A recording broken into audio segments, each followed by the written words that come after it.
Cara, a gente tava. Antes da gente começar aqui, eu te falei que eu fiquei sabendo do tal do relatório lá, AI 2027, que basicamente fala que morremos em 2030. Não é isso? 27 já começa a ficar feia a coisa. Então, e tem uma parada interessante sobre esse relatório, que eu queria muito ouvir o que você tem pra falar sobre isso. Cara, a princípio, em 2027, a gente começa a ter a emergência ali das inteligências artificiais super inteligentes, a AGI e tudo mais, ou como quiser chamar.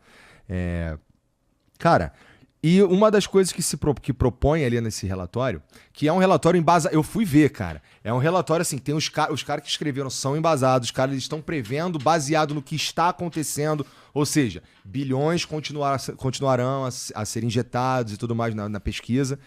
Então, assim, não é uma loucura, talvez, no máximo, se a gente for levar que aquilo ali vai acontecer mesmo, pode ser que não seja de 27, seja de 28, ou qualquer coisa assim, porque a grana, de fato, continua sendo investida e tem um monte de questão geopolítica sobre como fazer essa inteligência artificial, tanto do lado dos Estados Unidos quanto do lado da China, porque ninguém vai querer deixar o outro passar à frente e tudo mais. Mas uma das coisas que acontece lá é um período, cara, que me lembra muito uma parada que tá na Bíblia ali, que é um período de, a humanidade vai ficar suave, sabe? A inteligência artificial e tudo isso, todo aquele mundo novo, ele meio que traria paz pro mundo, né? E a gente ia ficar suavão.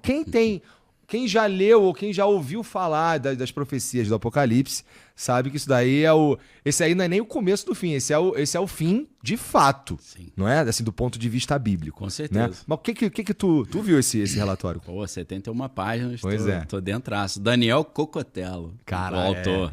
O autor principal, tem outros caras, né? Que era da OpenAI. Então, depois... Lá eles usam outro nome, Open Brain, eu acho. Assim, pra não... Só para dar uma não tomar ali um processo. Isso, né? Importante também. Depois, é importante contar por que ele saiu da OpenAI, que tem tudo a ver. Então, antes da gente entrar lá, por que ele saiu da OpenAI? O pessoal não falou aí, não? Antes? Não, fala você. Cara, primeiro que Elon Musk, junto com o Sam Altman, decidiu criar a OpenAI para fazer uma inteligência artificial segura e open source. Por isso que é OpenAI, código aberto, sem fim lucrativo, segura, garantindo que não vai exterminar a humanidade. A gente não pode esquecer que em 2014, Elon Musk falava coisas, por exemplo, numa palestra que ele deu no MIT, lembrando, 99% das coisas que eu falava você vai achar que eu estou inventando, por favor. Pesquisar. Faça a sua pesquisa, eu vou te dar algumas dicas de pesquisa. 2014, ele deu uma palestra no MIT e ele falava assim, inteligência artificial é igual uma invocação demoníaca. A galera vai achar que é bobagem. Bota na internet, Elon Musk Summoning Demon, porque tá em inglês, né? E não é invoking, é summoning. Summoning Demon, eu sei que você manja de inglês. Você vai achar essa palestra. E ele falava, sabe aqueles filmes que o cara vão pra uma casa no lago e aí eles brincam, não tem nada pra fazer, vamos invocar um demônio, faz um pentagrama. E aí alguém fala assim, mas não tem risco de dar zebra isso não? Ele falou, não, é tranquilo, só que aí o demônio mata todo mundo. Sempre dá zebra, invocar um demônio e não vai dar zebra. Senão não tinha filme também, né? Tinha acontecido alguma zebra, né?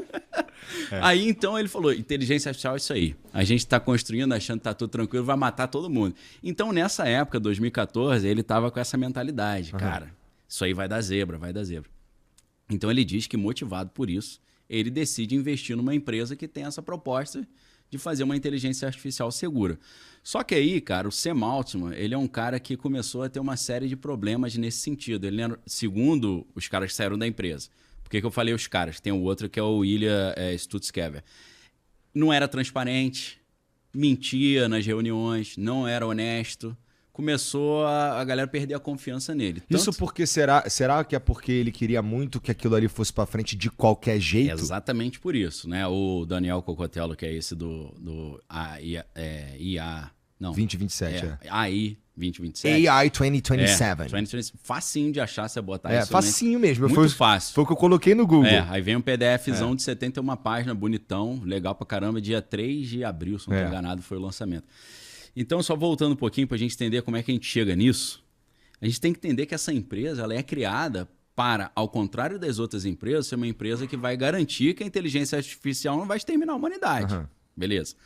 Só que aí, meus amigos, chega nessa época que o Sam Altman ele tá tão assim, estranho, misterioso e escondendo as coisas, que o Ilya Stutzkever, que é o gênio da parada, ele, junto com o conselho, eles demitiram o Sam Altman. Ele falou, não dá mais, demitiram o cara. Só que aí, depois de uma semana, ele foi reintegrado ao conselho. Nessa época, esse Ilya saiu fora, falou, não quero mais. Em 2020, ele saiu do conselho, depois de 2024, ele saiu da empresa. Foi mais ou menos nesse clima que o Daniel Cocotello também chegou, porque ele trabalhou na empresa de 2022 a 2024. E ele foi para lá na área da análise de risco. Ele é um filósofo, ele não é engenheiro, não é programador, ele trabalha bem nessa área de governança mesmo, é o responsável por isso. E ele era um cara que ficou famoso prevendo o futuro ou prevendo tendências. Em 2021 ele falou, ó, daqui de 21 a 25 vai acontecer isso, isso, isso. 90% ele acertou. Aí ele ficou famoso, falou, pô, esse cara é bom, esse cara enxerga. Aí puxaram ele para o ChatGPT ou para a OpenAI para fazer isso. Falar, pô, nos ajuda a entender para onde está indo para a gente organizar o caminho. Só que ele começou, assim como o Ilya, o outro cara que saiu, ele falou, cara, não tá legal. Vocês estão colocando o business ou a competição na frente da segurança. Não é o propósito da empresa. O propósito da empresa era código aberto, segurança e sem fim lucrativo.